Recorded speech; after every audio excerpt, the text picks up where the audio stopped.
সুখবর সুখবর সুখবর, গর্ভের সন্তান আর জানা যাবে না ছেলে না মেয়ে। হাইকোর্ট নিষিদ্ধ। NTV news.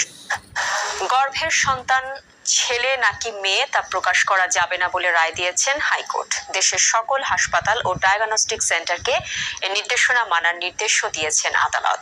বিচারপতি নাইমা হায়দারের নেতৃত্বাধীন হাইকোর্ট বেঞ্চ এ রায় দেন। 2020 সালের 26 জানুয়ারি গর্ভের শিশুদের লিঙ্গ পরিচয় জানতে পরীক্ষা ও লিঙ্গ পরিচয় প্রকাশ যেন বন্ধ হয় সে নির্দেশনা চেয়ে জনস্বার্থে রিট করেন এক আইনজীবী।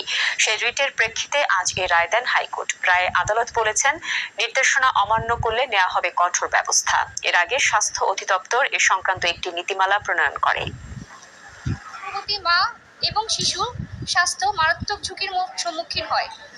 এই কারণে এই অনাগত গর্ভের সন্তান ছেলে না মেয়ে তা আজকে হাইকোর্টের রায়ের পর থেকে এটা জানার কোনো সুযোগ নেই।